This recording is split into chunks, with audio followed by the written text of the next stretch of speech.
In the past 3 decades, the Chinese economy has undergone an extraordinary transformation, developing from an inward-looking agrarian-based society to a major industrial powerhouse. Growth has been rapid. For years, double digits were the norm. Now, the pace of expansion is slowing down. In the last quarter, GDP rose by 6.2%. Solid by many standards, but for China, the worst performance since the early 1990s. The government's been keen to offer reassurance, but doesn't deny there are problems. Generally speaking, economic performance in the first half of the year was within a reasonable range and has sustained momentum and overall stability.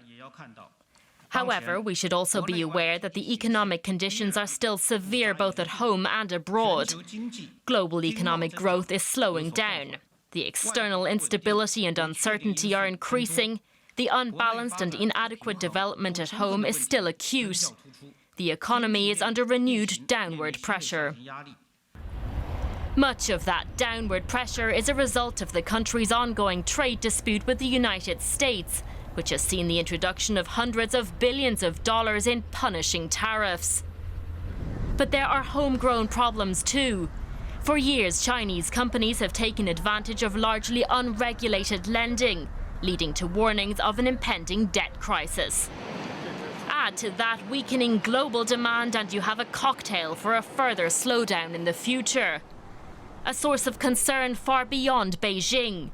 The sheer size of the country's economy now means what happens to China happens to the world. Well, for more, I'm joined by Catherine Young from Fidelity International in Hong Kong and our financial correspondent Daniel Korp in Frankfurt. And I would like to start with you, Catherine, because China's economy grew 6.2% in the second quarter. That would be great for economies such as Germany or Italy, for sure. But for China, that is a disappointment, isn't it? I wouldn't say it's an actual disappointment, and in fact it was in line with consensus going into the actual trade number itself, or sorry, the economic data itself. What we do have to be mindful of is that we have seen a deceleration in growth for more than a decade, and this trend is likely to continue. So we really are expecting growth between now and 2025 to really be in the vicinity of between 5 to 6%, which really reflects the framework of the economy that we now do see in China.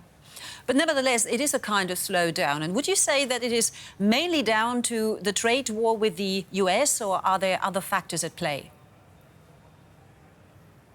There are a number of factors at play. So last year we did see sentiment really weaken, both because of the trade-related issues as well as because the liquidity environment was just way too tight. So the cost of funding was too expensive, companies weren't reinvesting.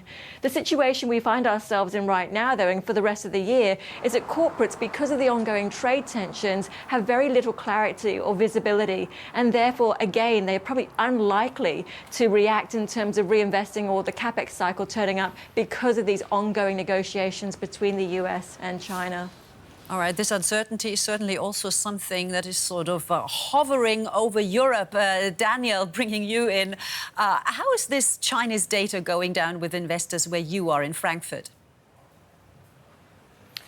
Well, traders, Monica, here at the Frankfurt Stock Exchange, we're not really surprised about the growth figures we have received this morning from China. It was expected here by investors that GDP growth would be between around 6.5% or 6.5%. Investors are seeing all of this not really as worrying. I've been talking to quite some of them this morning, and they're satisfied, and that is more on the focus of investors this morning, about the growth in the industrial production in China by 6.3% and also in the retailing sector by 9.8%. All of this is making investors feel that most likely the outlook for the second half of 2019 is again more promising.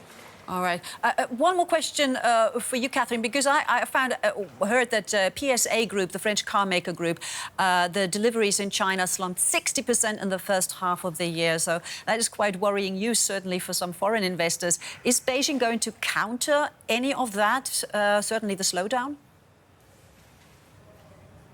In terms of what the government's been doing, they've been tweaking policy, both monetary-wise and fiscally speaking.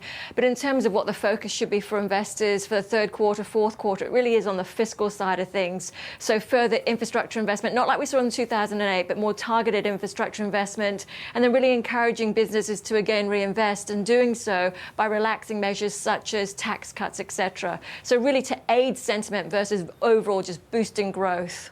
All right, Catherine Young there in Hong Kong and Daniel Cope from the Frankfurt Stock Exchange. Thank you to both of you.